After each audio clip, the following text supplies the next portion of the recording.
आज के वीडियो में मैं बात करूंगी कुछ ऐसी स्ट्रैटेजीज की जो हमें हेल्प करेंगी डिफिकल्ट क्वेश्चंस को आंसर करने में।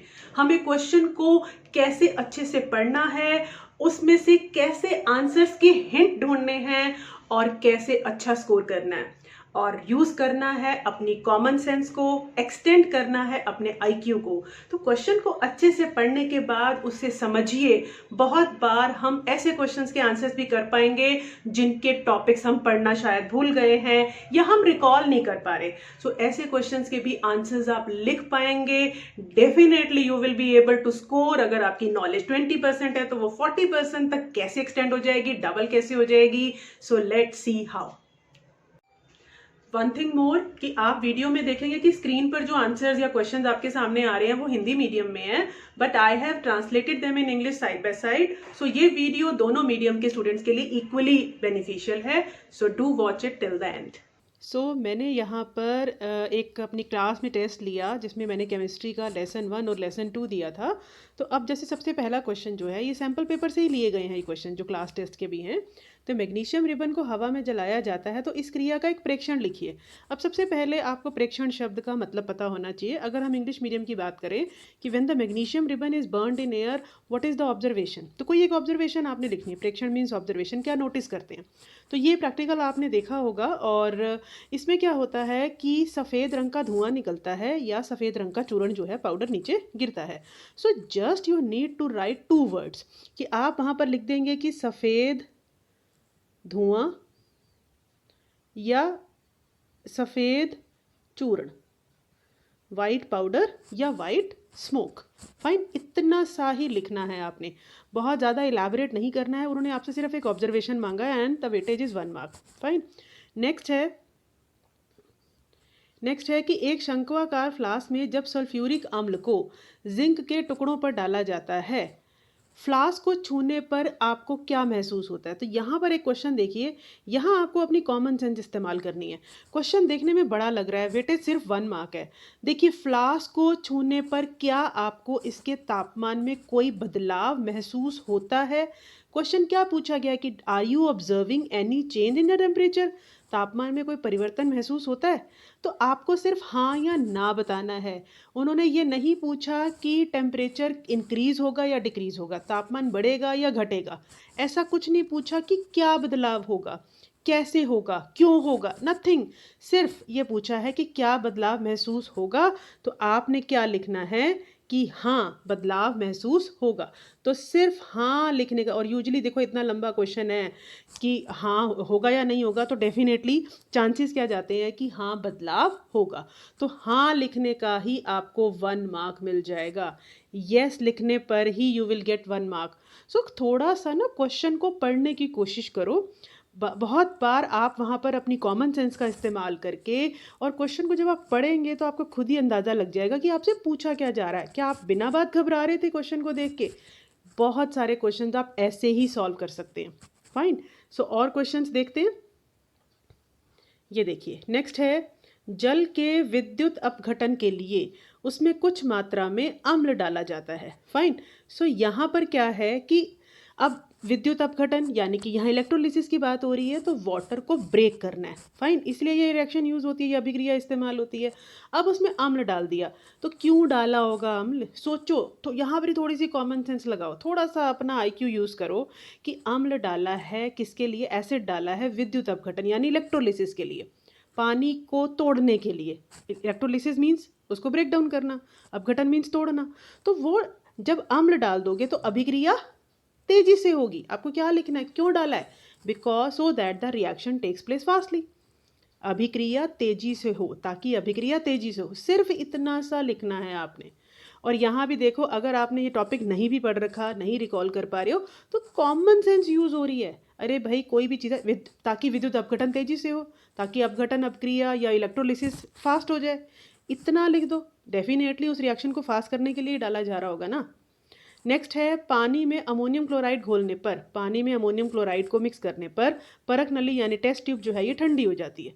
क्यों हो जाती है, रीज़न बताना। ठंडी क्यों हो जाती है, क्योंकि तापमान कम हो जाता है। Because the temperature decreases. किसी भी चीज़ का टेम्परेचर जब डिक्रीज होगा तो वो ठंडी हो जाएगी, ठीक है। Half mark you will get because this is not the appropriate answer नहीं है ये, बस आपने तो यहाँ पे एक स्मार्ट वर्क किया है कि ठंडी हो जाती है, क्यों हो जाती है, कोल्ड क्यों हो जाती है, बिकॉज टेम्परेचर डिक्रीज हो जाता है।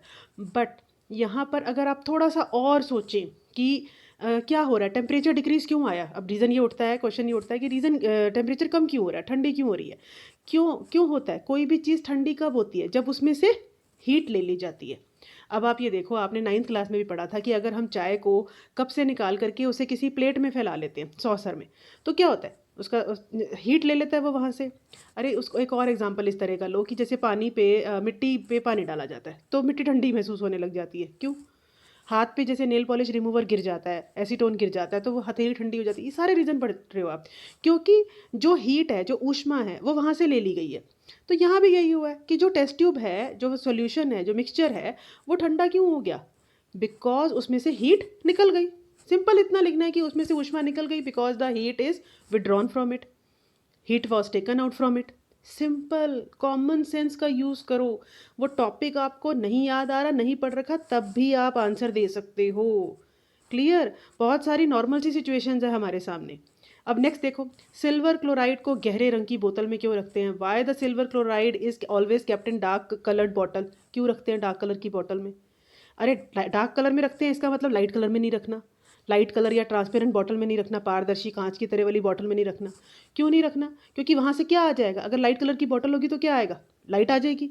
अब लाइट आएगी तो इसका मतलब वो उस पर कुछ ना कुछ उसके साथ रिएक्शन करेगी, उसे किसी और चीज़ में बदल देगी और उसे सिल्वर क्लोराइड नहीं रहने देगी। सो आप क्या लिखेंगे यहाँ पर, ताकि इसे गहरे रंग की बोतल में क्यों रखा जाता है, ताकि उस तक प्रकाश ना पहुँचे और वह उसके साथ अभिक्रिया ना कर पाए, so that the light shouldn't reach silver chloride and no reaction to take place, वो सेफ रहे। खत्म। देखो आप क्वेश्चन को ध्यान से पढ़ोगे तो आपको आंसर्स भी समझ आ जाएंगे। फाइन, थोड़ा सा बस अपने दिमाग को वहाँ पर चलाना है।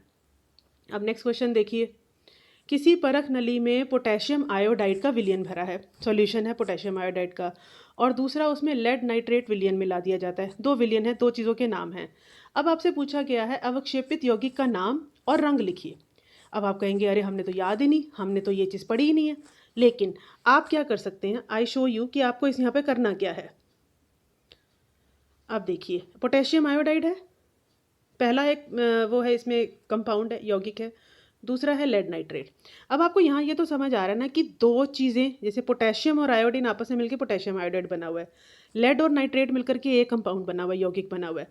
अब होगा क्या, जब भी दो इस तरह के होते हैं जिनमें दोनों की दो दो चीज़ों से मिलके बने हैं, तो अब आप पोटेशियम को नाइट्रेट से जोड़ दो, एक तो कंपाउंड बन गया पोटेशियम नाइट्रेट, दूसरा बन जाएगा लेड आयोडाइड, इसको इससे जोड़ दो। ठीक है, ये दोनों आपस में, यानी दोनों ने अपने आयंस एक्सचेंज कर लिए। हो सकता है क्वेश्चन ऐसा आया होता है कि इस अभिक्रिया का नाम बताओ कौन सी है, तो अब दोनों ने अपने आयंस की अदला बदली की, तो ये डेफिनेटली द्विविस्थापन या डबल डिस्प्लेसमेंट रिएक्शन है। अब यहाँ पर आपको पता है ये दो चीज़ें ली और दो चीज़ें बन गई, तो पोटेशियम नाइट्रेट बना और लेड आयोडाइड बना।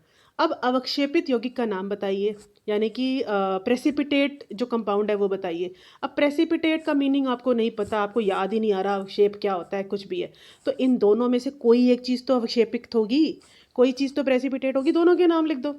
हो सकता है कि आपको कहीं हाफ मार्क मिल जाए, क्योंकि आपने दोनों बातें लिख दी।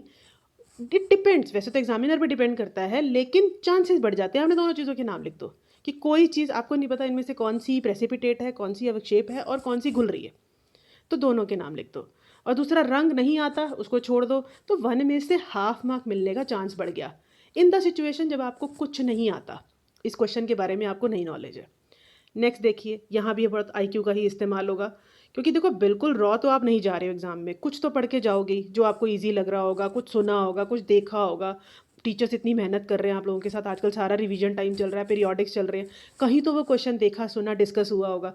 तो रॉ तो नहीं होते हो आप, बस थोड़ा सा वहाँ पर आपने अपने जो ब्रेन है ना उसको थोड़ा सा खंगालना है और क्वेश्चन को ध्यान से पढ़ना है। तो क्वेश्चन बहुत सारे पढ़िए, सबसे बड़ी बात। फाइन, आपको देखिए आंसर वही होता है और क्वेश्चन हम उससे हज़ारों बना सकते हैं। तो क्वेश्चंस की ज़्यादा प्रैक्टिस करनी है, क्वेश्चन पढ़ना आना चाहिए। अब क्वेश्चन नंबर 5 है, एक बीकर के जल में, अब एक बीकर है उसमें हमने वाटर ले लिया, उसमें बिना बुझा चुना यानी कि क्विक लाइम डाला, इसकी थोड़ी सी मात्रा मिला दी। अब दो चीज़ें देखो मिलाई जाती हैं, देखो यहाँ से देखो मिलाई जाती हैं। घटित अभिक्रिया का नाम बताओ। अब पानी में आपने एक चीज़ मिलाई है, डेफिनेटली एक चीज़ बनेगी। और अगर कुछ कुछ सुन रखा है, कुछ याद है, तो आपको पता होगा कि चूना मिलाते हैं तो वो चूने का पानी बन जाता है। तो मिलाई जाती है, मिलाया, दो चीज़ें मिलाई तो क्या बन गया, कौन सी अभिक्रिया हो गई, संयोजन, कॉम्बिनेशन। लिख सकते हो, एक में से आधा नंबर मिला। अब परिभाषित कीजिए डेफिनेशन, संयोजन क्या है, मिलना, जुड़ना। जब दो या दो से ज़्यादा यौगिक आपस में जुड़ करके एक यौगिक बनाते हैं तो उसे संयोजन कहते हैं। When two or more compounds are combined together to form a single compound, then it is called combination reaction। नहीं लिख पा रहे हो, वैसे तो लिख सकते हो क्योंकि दो या दो से अधिक पदार्थों जुड़ना। संयोजन के लिए कीवर्ड मैंने आपको पहले अपनी वीडियो में बताया था कि संयोजन मीन जुड़ना, कॉम्बिनेशन, कंबाइन होना, ज्वाइन होना। फाइन। सो डेफिनेशन बनाई जा सकती है, बट अभिक्रिया का नाम तो आप लिख ही सकते हो। मिलाना शब्द देखो, वहाँ से हिंट लो तो एक में से आधा नंबर तो मिलेगा, वैसे पूरा 1 मार्क ले सकते हो। फाइन। अब इसी तरह से और क्वेश्चन पे चलते हैं। ये देखिए, अब यहाँ पर ये है कि इनके रासायनिक समीकरण लिखिए। अब आप देखते ही घबरा जाओगे, जी हमें तो आता ही नहीं, हमें तो इनके फॉर्मूले बनाने नहीं आते, क्या करना होगा। अरे आप कम से कम इस अभिक्रिया में कुछ बता तो सकते हो क्या क्या बनेगा। और पेपर कभी खाली मतलब छोड़ना नहीं है, कोई क्वेश्चन खाली छोड़ना तो बहुत दूर की बात है। हर क्वेश्चन करना ही करना है अटैम्प्ट, जितना आप उसके बारे में जानते हो, चाहे गलत है, सही है, अधूरा है, जो भी है, लिखना जरूर है। क्वेश्चन कोई भी नहीं छोड़ना, not a single question should be left, ये आप बात ध्यान रख लो। जिंक प्लस सिल्वर नाइट्रेट है पहला। अब देखो जिंक प्लस सिल्वर नाइट्रेट, जिसका सिंबल आता है उसका लिख दो। जैसे अब यहाँ पर हम बात करें कि जिंक का जो है वो होता है Zn। फाइन। अब Ag होता है सिल्वर का, और नाइट्रेट, थोड़ी सी प्रैक्टिस तो कर ही लेना बेटा, बिल्कुल, अगर नंबर थोड़े अच्छे चाहिए तो। अब देखो यहाँ होगा क्या कि जिंक अकेला है और सिल्वर नाइट्रेट के साथ जुड़ा हुआ है। ये डेफिनेशन, ये जो आपकी रिएक्शन है, अभिक्रिया है, इसमें अब क्या हो जाएगा, जिंक जुड़ जाएगा नाइट्रेट के साथ। अब ये Ag हो गया अलग, और ये ZnNO3। फॉर्मूला ठीक से नहीं आता बनाना, कोई बात नहीं, कुछ तो आता है, जैसे भी लिख दो, वेदर इट इज़ रॉन्ग और करेक्ट। लेकिन ये है कि जब भी अगर एक अकेली चीज़ है और एक कंबाइंड फॉर्म में है, कंपाउंड फॉर्म में है, तो वो उसके साथ उसका आयन ले लेगी, जो अकेली वाली चीज़ है। यूजली ऐसा होता है, ज़्यादातर जब भी ऐसा आएगा कि बैलेंस करके रिएक्शन लिखो तो ऐसे क्वेश्चन आएंगे। नेक्स्ट है लेड ऑक्साइड प्लस कार्बन। अब लेड का जो सिंबल है वो है Pb, oxide O, carbon C। अब यहाँ भी एक चीज़ अकेली है और बाकी जो है वो कंबाइंड फॉर्म में है, तो होगा क्या कि जो C है ये O के साथ जुड़ जाएगा और लेड अकेला रह जाएगा। अब वेदर द जो फॉर्मूला ठीक है या नहीं है उसको छोड़ो, कहीं 1 में से हाफ मार्क मिलने के चांसेस बन जाते हैं। नेक्स्ट है फेरट सल्फेट का क्रिस्टल है और उसको गर्म किया है और 3 चीज़ें बन रही हैं। तो ये रिएक्शन थोड़ी सी रट के जाना, कुछ चीज़ें होती हैं कि जैसे अब ये हमारे पास डिकम्पोजिशन रिएक्शन है, वियोजन है, कि एक चीज़ को हमने गर्म किया और वो टूट रहा है 3 चीज़ों में। तो ये भी आपके साथ मैंने एक इंपॉर्टेंट क्वेश्चन में डिस्कस किया था कि सल्फर डाइऑक्साइड बनती है, सल्फेट है ना, सल्फेट से अंदाजा लगाओ, सल्फर डाइऑक्साइड बड़ी तेज गंध वाली, बड़ी पंजेंट स्मेल वाली गैस बनती है। अब दूसरी चीज़ ध्यान आती है, ठीक है, लेकिन जितना आ रहा है वो ज़रूर लिखो। क्लियर। तो कुछ कुछ चीज़ों में ना आप कर सकते हो जब आपने बहुत ज़्यादा नहीं भी लिखा होगा, नहीं भी लर्न किया होगा तो भी। अब यहाँ पर देखिए, ये है बेकिंग सोडा का रासायनिक नाम व सूत्र लिखिए। ठीक है। अब बेकिंग सोडा डेफिनेटली यहाँ पर आपको क्रैमिंग ही करनी है, ये लेसन 2 से है, तो उसका नाम, रासायनिक नाम, केमिकली उसका नेम क्या है और उसका सूत्र क्या है, तो ये डायरेक्ट क्वेश्चन है, ये आपको क्रैम करना है। नेक्स्ट देखो क्वेश्चन नंबर 2 में, यहाँ थोड़ा सा हम अपना दिमाग का इस्तेमाल करके कुछ कुछ इसका आंसर हम लिख सकते हो। देखो 5 नंबर का क्वेश्चन है। ए पार्ट जो है, दिए गए लवण विलयनों से नीचे जो सॉल्ट सॉल्यूशन दिए गए हैं उनमें आप कितने पीएच की रेंज को इमेजिन करते हैं, कितना आप आइडिया लगा सकते हैं कितना होगा पीएच। और देखो लवण है, ज़्यादातर जो सॉल्ट्स होते हैं वो आपके उदासीन होते हैं, न्यूट्रल होते हैं। अब आपको नहीं पता, वैसे बेसिक भी होते हैं, एसिडिक भी होते हैं, अम्लीय और क्षारकीय भी होते हैं, बट यूजुअली जो है वो उदासीन हैं या न्यूट्रल हैं। तो आप इनके सबके सामने लिख दो न्यूट्रल या उदासीन। ठीक है। और उदासीन है तो उसका रेंज क्या होगा, 7, pH 7। मैंने वही बोला, आप रॉ नहीं होते, कुछ तो आपने सुनना और पढ़ना जरूरी है, लेकिन वहाँ से आप बहुत सारे क्वेश्चंस के ना हिंट ले सकते हैं आंसर्स के, और आप लिख सकते हैं, तो एक एक आधा आधा नंबर आप गेन कर सकते हैं। मैंने पहले भी जो वीडियो बनाया था उसमें यही था कि मेरा टारगेट उन वीक बच्चों पे था जिनके लिए पास होना भी मुश्किल हो जाता है, एंड वो बच्चे जो एवरेज या मेरिटोरियस हैं। इवन देन कई बार कुछ क्वेश्चन में हम कंफ्यूज हो जाते हैं, बट वहाँ थोड़ा सा अपना IQ का इस्तेमाल कीजिए, तो you will be able to crack that question. अब यहाँ पे आप तीनों लवण हैं, आपको नहीं पता कौन सा वाला बेसिक है, कौन सा वाला एसिडिक है, कौन सा वाला उदासीन या न्यूट्रल है, तो आप तीनों को उदासीन लिख दो, न्यूट्रल लिख दो, और न्यूट्रल वाले की रेंज क्या होती है, pH की 7। तो कोई एक तो न्यूट्रल होगा तो 1 नंबर मिलेगा, ये 3 नंबर का क्वेश्चन है। इसमें से 1 mark you will get. Next है अल्कोहल और ग्लूकोज दोनों में ही हाइड्रोजन है, परंतु इनमें विद्युत चालन नहीं होता है। Alcohol and glucose both have hydrogen but they don't conduct electricity. अरे भाई, कोई भी चीज़ इलेक्ट्रिसिटी तभी कंडक्ट करती है जब उसमें फ्री आयन्स होते हैं, स्वतंत्र आयन होते हैं। तो जो नहीं कर रहा है इसका मतलब उसमें स्वतंत्र आयन नहीं है, चाहे हाइड्रोजन हो चाहे कुछ भी हो। आपने सिर्फ इतना लिखना है कि इनमें स्वतंत्र आयन नहीं होते, they don't have free ion. And this is the question for 2 marks, क्योंकि 5 है ना, 3 नंबर का फर्स्ट पार्ट हो गया, 2 मार्क्स का सेकंड हो गया। तो यहाँ 2 मार्क्स में आप ये लिखेंगे कि डोंट हैव फ्री आयन्स, इनमें स्वतंत्र आयन नहीं होते। इसी तरह से नेक्स्ट है आपका एक मकान बनाता। अब देखो ये क्वेश्चन ना बड़ा लंबा है। जब मैंने ये क्लास के टेस्ट में दिया बच्चों को भी लगा मैडम हमें नहीं आ रहा, लेकिन जैसे ही मैंने इस क्वेश्चन को एक अलग तरीके से रीड किया, जैसे मैं अभी आपके सामने करूँगी, आप कहोगे अरे हम तो कर सकते हैं। 1 मार्क का क्वेश्चन है, क्वेश्चन बहुत लंबा है, आंसर में कुछ भी नहीं है।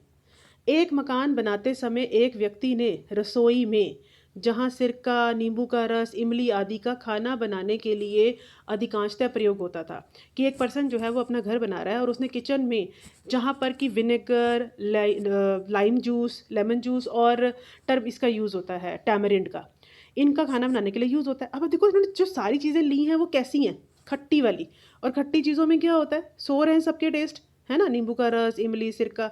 और इनमें क्या होता है, एसिड्स होते हैं, अम्ल होते हैं, यानी कि अम्लों का यूज़ होता है। वहाँ वो क्या कर रहा है, वो फर्श और स्लैब बनाने के लिए, फ्लोरिंग के लिए और जो स्लैब बनाने के लिए वो मार्बल का यूज़ कर रहा है। मार्बल आप जानते हैं एक टाइप का स्टोन है, बहुत जगह यूज़ होता है, घरों में भी, आपने मंदिरों में, घरों में देखा होगा वाइट कलर के पत्थर लगे होते हैं। वैसे ही स्लैब्स हमारी किचन में भी लगे होते हैं, हो सकता है आपके घर में भी हो। तो क्या आप इस चुनाव से सहमत हैं? अब इतनी बड़ी बात लिखी है, या तो लिखा हो ना क्या आप इससे सहमत हैं तो क्यों हैं, नहीं है तो क्यों नहीं है, तब आप कंफ्यूज हो सकते हैं कि हाँ है या ना है। लेकिन अगर लिखा है ना कि आप क्या इस चुनाव से सहमत है और क्यों, तो it mean definitely the answer is yes, हाँ ही है, कि हाँ हम इस चुनाव से सहमत है। तो एक में से कितना नंबर मिल गया, आधा मिल गया आपको, है ना, इस चुनाव से सहमत है। और क्यों है, क्यों है, अब देखो ये खट्टी चीज़ें हैं, खट्टी चीज़ें मार्बल, यानी कि अम्लों की मार्बल पर कोई प्रभाव या मार्बल पर अम्ल का प्रभाव नहीं पड़ेगा, दोनों आपस में रिएक्शन नहीं करेंगे। तो क्यों यूज़ किया उसने मार्बल, उसका सिलेक्शन इज चॉइस जो है वो बिल्कुल अप्रोप्रिएट है। यस लिख दिया आपने, हाफ मार्क मिल गया, because acids don't affect marble, अम्ल का मार्बल पर प्रभाव नहीं पड़ता। बस इतना लिखना है, आपको पूरे 1 मार्क मिलेंगे। तो थोड़ा सा ना, मैं वही कह रही हूँ, आपको सुनते ही लग रहा होगा कि हाँ यार अब तो क्वेश्चन मुश्किल नहीं लग रहा। सो रीडेबिलिटी बढ़ाइए, फाइन। अगला देखो, ये भी कर पाओगे। पकौड़ों को स्वादिष्ट व खस्ता बनाने के लिए उपयोग किए जाने वाले किसी लवण का पीएच मान 9 है। अब डेफिनेटली हम जो घरों में हम पकौड़े बनाते हैं, sometime we don't use, but जितने भी मार्केट में मिलते हैं उनमें एक सॉल्ट यूज़ होता है उनको टेस्टी बनाने के लिए, उनको फ्लफ़ी एंड लाइट बनाने के लिए। तो उसका पीएच जो है वो 9 है। अब इतना आपको पता होना चाहिए कि 7 से अबव जो हैं वो सारे बेसिक हैं। सो आपको उस लवण को पहचानना है। और आपने 5 सॉल्ट्स के बारे में पढ़ा है, baking soda, washing soda, bleaching powder, plaster of Paris, है ना, और एक और क्या पढ़ा है आपने, सोडियम क्लोराइड है I think, I am not able to recall it. Baking soda, washing soda, bleaching powder and plaster of Paris, एक और रह गया। बट अब देखो यहाँ खाने वाली चीज़ की बात हो रही है, तो ऐसे आपका दिमाग, जब वैसे मैं सोच रही हूँ ऐसे आपका भी दिमाग घूमेगा, हाँ यार क्या क्या पढ़ा था, तो खाने की चीज़ है तो खाने का सोडा इस्तेमाल होगा, यानी कि बेकिंग सोडा, है ना। तो बेकिंग सोडा लिखते ही आपको आधा नंबर मिलेगा। उसके बाद है इसके निर्माण के लिए रासायनिक समीकरण लिखिए, केमिकल इक्वेशन लिखिए, हाउ इट इज़ प्रिपेयर्ड, छोड़ दो, नहीं आता, लीव इट। इसके 2 अन्य उपयोग लिखिए, इसके राइट एनी 2 अदर यूजेस। अब यहाँ तो पकौड़ों को स्वादिष्ट बनाने के लिए यूज़ हो रहा है, और कहाँ यूज़ होता है बेकिंग सोडा, चने को जो उबालने के लिए जल्दी उबल जाए उसमें यूज़ होता है, केक को फुलाने के लिए, cake to make the cake fluffy, वहाँ यूज़ होता है, और दूसरा हाँ ये इन दोनों चीज़ों में यूज़ होता है। सो यहाँ आप इस तरह से उससे रिलेटेड ही यूजेस हैं तो आप लिख सकते हैं, यहाँ भी आपको 2 मार्क्स मिल जाएंगे। नेक्स्ट है गंधीय सूचक क्या होते हैं। अब सूचक क्या होते हैं, जो एसिड्स और बेस को इंडिकेट करते हैं, उनकी प्रेजेंस को जज करते हैं। अब गंधीय स्मेल, यानी कि ऑल फैक्ट्री जो इंडिकेटर्स हैं वो क्या होते हैं, विच चेंज देयर स्मेल। तो थोड़ा सा गंधीय या ऑल फैक्ट्री वर्ड आपको पता होना चाहिए। और सूचक, तो यहाँ पे प्याज और वनीला, ये थोड़ा सा क्रैमिंग है, प्याज और वनीला एसेंस यूज़ होता है जो कि ऑल फैक्ट्री इंडिकेटर्स हैं। अब निम्न में से दुर्बल अम्ल चुनिए, यानी कि वीक एसिड बताइए। तो यहाँ देखो बेटा, फर्स्ट नंबर पे तो एसिटिक एसिड है, ये सी वाला एक ही है एसिटिक एसिड। यहाँ एक और आ सकता है, एक एसिड और है, और आपकी जो 10th क्लास का सिलेबस है इसमें सिर्फ 5 ही एसिड है। तो ये है आपका, इसको थोड़ा सा हम इधर लेते हैं, एंड सो दैट कि हमारा यहाँ पे टेबल हमें डिस्टर्ब नहीं करे। तो ये आपका एक एसिटिक एसिड है, ये सल्फ्यूरिक एसिड है, नाइट्रिक एसिड है, कार्बोनिक एसिड है, और एक आप HCl बहुत कॉमनली पढ़ चुके हैं, तो ये हाइड्रोक्लोरिक एसिड है। अब नंबर ये बस पांचों की सीक्वेंस याद कर लो, कोई क्वेश्चन इन पे आ जाएगा, यूजुअली आता है वीक या स्ट्रॉन्ग एसिड बताने का, तो आप इनको थोड़ा सा लर्न करके रखिए। सल्फ्यूरिक एसिड नंबर 1 पे है, बहुत स्ट्रॉन्ग है, इसका pH होता भी 1 है, इसका भी 1.2 के आसपास है, सेकेंड नंबर पर है। थर्ड नंबर पर ये नाइट्रिक एसिड है। अब ये कार्बोनिक वाले को आप 4th नंबर दे सकते हो और एसिटिक एसिड को 5th नंबर दे सकते हो। ये 5 एसिड के अलावा क्वेश्चन नहीं आने वाला किसी पे। सो वीक एसिड कौन सी हो गई? जो 4 या 5 वाले pH के हैं, ये मैंने pH लिखे हैं इनके। तो जितना pH 7 की तरफ होगा उतना वीक होता जाएगा एसिड, जितना कम होगा उतना स्ट्रांग होगा। सो 1 2 3 यानी कि ये sulphuric acid and hydrochloric acid और नाइट्रिक एसिड, ये तो स्ट्रॉन्ग की कैटेगरी में आते हैं, कभी क्या पता स्ट्रॉन्ग पे क्वेश्चन आ जाए। इसी तरह से ये कार्बोनिक एसिड और ये एसिटिक एसिड, एसिटिकम, ये जो है ये दोनों वीक की कैटेगरी में। सो देखा आपने आज के वीडियो में कि किस तरह से हम थोड़ी सी कॉमन सेंस का इस्तेमाल करके बहुत सारे क्वेश्चंस के आंसर्स दे सकते हैं। बस हमें जरूरत है क्वेश्चन को अच्छे से पढ़कर समझने की। क्वेश्चन को समझने की स्किल होना बहुत जरूरी है। आंसर साइंस के पेपर में स्पेशली बहुत शॉर्ट होते हैं, बहुत ज्यादा नहीं पूछा जाता, ज्यादातर आपकी अंडरस्टैंडिंग पर बेस्ड है, आपकी कॉमन सेंस पर बेस्ड है। बहुत सारे ऐसे क्वेश्चंस के आंसर्स आप लिख सकते हैं और अच्छा स्कोर कर सकते हैं। आई थिंक आपको वीडियो देखने के बाद ये चीज जरूर फील हुई होगी कि हाँ, इतना टफ नहीं है, 10 to 12 मार्क्स का क्वेश्चन पेपर तो हम ऐसे ही क्रैक कर सकते हैं। एंड वन मोर थिंग, जिस तरह से मैंने केमिस्ट्री के 5 चैप्टर्स का वीडियो जिसमें बहुत शॉर्ट आंसर्स करके इंपॉर्टेंट क्वेश्चंस को डिस्कस किया था, उसी तरह से मैं आजकल बायोलॉजी के क्वेश्चंस बना रही हूं, तो वो वाला वीडियो भी मैं आपके साथ नेक्स्ट संडे शेयर करूंगी। एंड वन मोर थिंग कि अपने फ्रेंड्स, अपने क्लास के ग्रुप्स, अपने क्लासमेट्स के साथ भी इन चीज़ों को शेयर कीजिए, सो दैट कि वो भी इन स्ट्रैटेजीज का यूज करके बेनिफिट ले सकें और अच्छा स्कोर कर सकें।